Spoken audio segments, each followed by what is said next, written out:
Now we discuss about accounting of issue of shares. The second condition is when shares payable in installment. In my previous video, I've already discussed about share payment of shares at a lump sum base. The second condition is shares payable in installment.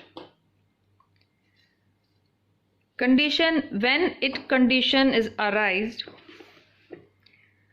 देखिए, जब आपकी सार्वजनिक कंपनियां एक निश्चित time interval पर किश्तों में भुगतान किए जाने वाले अंश ही निर्गमित करती हैं, तो ऐसे जो शेयर्स हैं उनका संपूर्ण मूल्य कुछ पूर्व निश्चित किश्तों में ही देय होता है। ऐसे ही अंशों को किश्तों में भुगतान किए जाने वाले अंश कहते हैं। क्लियर है? अगर शेयर्स का अंकित मूल्य यानी कि फेस वैल्यू ज़्यादा नहीं है, the condition is when we issue of a shares at par, तो नॉर्मली क्या होगा कि संपूर्ण मूल्य 3 किश्तों में, यानी कि कंप्लीट अमाउंट किन 3 किश्तों में जाएगी? At the time of application, eight the time of allotment and the calls. ठीक है, इस तरह बढ़ जाता है आपका सारी की सारी पेमेंट।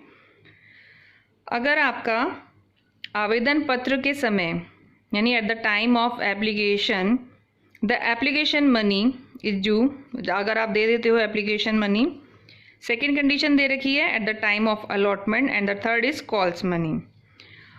अगर शेयर्स की फेस वैल्यू अधिक है, मतलब ज़्यादा है, और एप्लीकेशन और आपका अलॉटमेंट राशियों के अतिरिक्त शेष देय राशि को 2 या 3 भागों में बांटा जाएगा, जिनको जैसे मैंने लिख रखा है first call, that is first call. इसी तरह आप सेकंड कॉल या थर्ड कॉल में भी इसको शिफ्ट कर सकते हैं। मैंने एग्जांपल के लिए सिर्फ एक ही फर्स्ट कॉल लिखी है। अगर it's depend upon the amount of capital, कि उसको कितना कैपिटल उसने कंट्रीब्यूट की है, उस हिसाब से उसकी जो शेयर होल्डिंग है उसको बांट दिया जाता है उसकी कॉल्स में। क्लियर है?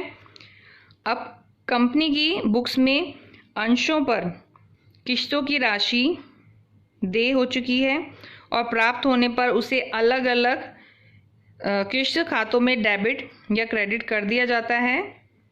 और जैसे कि पहले भी बता दिया है कि ये जो अकाउंट रहते हैं, ये किश्त खाते अव्यक्तिगत नाम से ही खोले जाते हैं, जैसे कि आपका शेयर एप्लीकेशन अकाउंट है, शेयर अलॉटमेंट अकाउंट है, ठीक है, या फिर शेयर कॉल्स का अकाउंट है। ठीक है, पर जो आपके शेयर होल्डर्स हैं उनके स्थान पर खोले जाने के कारण ये खाते जो आपके अकाउंट्स प्रिपेयर किए हैं वो आपकी पर्सनल अकाउंट ही होते हैं, और इनमें जो आप अकाउंटिंग करते हैं वो व्यक्तिगत खातों से लेखीकरण के नियमों के अनुसार ही किए जाते हैं। तो these are the basic conditions when we issue of shares in installment. यहाँ पर मैंने आपके लिए जर्नल एंट्रीज कर दी हैं share payable in installment. Same वही आपकी एंट्री होगी bank account debit to share application account, जैसी आपकी एट पार में होती है। सिंपल इसमें इस फर्क सिर्फ इतना सा आ गया है कि इसके अंदर कॉल वाली एंट्री एडिशनल ऐड हो गई है। Bank to share application to share bank account debit to share application account, debit कर दोगे अमाउंट, जितनी अमाउंट दे रखी है अमाउंट रिसीव हो जाएगी। Share application to share capital में ट्रांसफर हो जाएंगे जितनी अमाउंट के लिए वो शेयर होल्डर बना है। Application money transfer to share capital account. फिर उसके बाद नेक्स्ट एंट्री हो जाएगी at the time of allotment.